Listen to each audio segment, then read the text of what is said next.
안녕하세요. 슬기로운 단도박생활의 상담하는 남자입니다. 계속해서 우리는 이 도박 중독 재발에 대해서 다뤄가고 있습니다.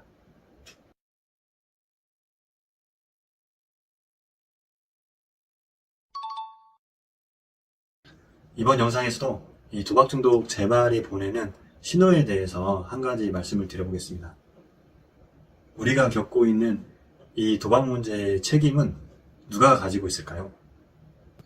상담을 통해서 알게 된 내용은 이 도박에 빠지시는 분들께서 이 책임에 대한 이야기를 할 때 몇몇 거론하는 대상이 있다는 것이었습니다. 그 대상 중에 첫 번째는 국가였습니다. 나라에서 사행사업을 잘못 관리하고 있다. 카지노를 없애야 되지 왜 그 카지노를 없애지 않냐. 온라인 불법 사이트를 잘 관리해야지 왜 그거를 막지 못하냐.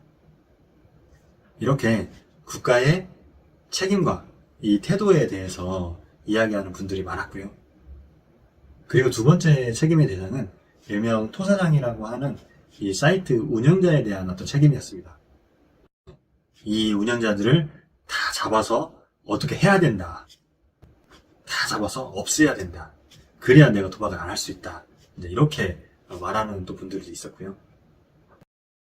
그리고 세 번째 책임의 대상은 가족이었습니다. 내가 도박을 한 이유가 돈을 많이 좀 벌어서 이 가족들을 편안하게 해주고 행복하게 살고 싶었다. 가족들이 그렇게 기뻐하는 모습을 보니까 나도 되게 좋더라. 이렇게 이 책임의 소재를 또 가족들에게 돌리는 분도 있었습니다. 물론 이 도박자 자신도 그 책임을 느끼고 있는 것은 사실입니다. 중요한 것은 나도 어쨌든 도박 중독에 대한 책임을 느끼고 있지만 그보다는 나 외에 이제 다른 대상들에게 이 책임을 돌리고 있다는 것이고요. 이 책임을 돌림으로써 이 도박자가 가지고 있는 생각은 나는 그런 상황들 때문에 그런 이유들 때문에 어쩔 수 없이 도박을 했고 그것에 대한 피해자다 라고 하는 생각입니다. 여기서 중요한 것은 물론 나도 도박 중독에 대한 책임을 지고 있지만 그 책임보다도 다른 대상들에게 책임을 돌리고 있다는 것이고 그걸로 인한 나는 피해자다. 피해를 받은 사람이다. 라고 하는 생각을 가진다는 것입니다.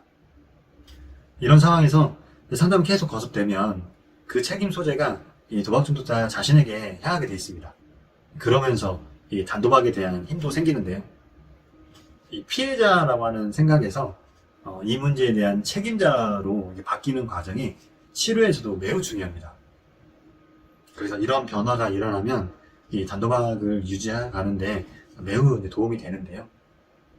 이렇게 단도박을 잘 유지하다가 예전과 같이 피해자라는 생각이 들 수 있습니다. 이 부분이 바로 제가 오늘 여러분들께 말씀드린 이 재발 신호 중에 하나입니다.